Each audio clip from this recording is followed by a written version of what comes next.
আজকের মঙ্গল সমাচার যোহন ৬ অধ্যায় ৪১ থেকে ৫১ পদ।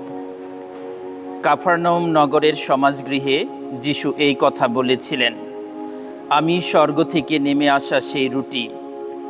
সেই কথা শুনে ইহুদিরা তখন তার বিরুদ্ধে নানা কথা বলতে লাগল। তারা বলছিল, ও কি যোসেফের ছেলে, সেই যিশু নয়? আমরা তো ওর বাপ মাকে চিনি, তাহলে ও এখন কি করে বলছে আমি স্বর্গ থেকে নেমে এসেছি? এর উত্তরে যিশু বললেন, তোমরা নিজেদের মধ্যে ওসব বলা বলি থামাও। কেউই আমার কাছে আসতে পারে না যদি না পরম পিতা, যিনি আমাকে পাঠিয়েছেন, তিনি তাকে আমার দিকে টেনে আনেন। আমি তো শেষ দিনে তাকে পুনরুত্থিত করবই। প্রবক্তাদের বাণী গ্রন্থে এই কথা তো লেখাই আছে যে তারা সকলে ঈশ্বরের কাছেই দীক্ষা পাবে।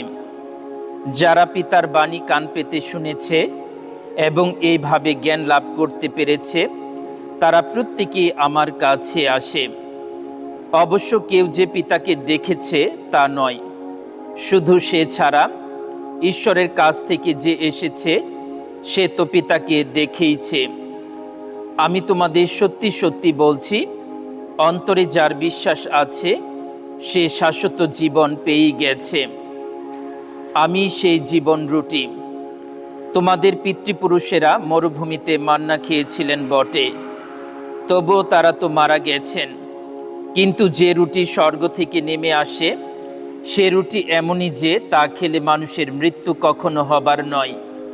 আমি সেই জীবনময় রুটি যা স্বর্গ থেকে নেমে এসেছে। কেউ যদি এই রুটি খায় তাহলে সে অনন্তকাল বেঁচেই থাকবে। আর এই যে রুটি আমি দান করব তা আমার নিজেরই দেহ। তা আমি দান করব যাতে জগতের মানুষ জীবন পেতে পারে। প্রভুর মঙ্গল সমাচার।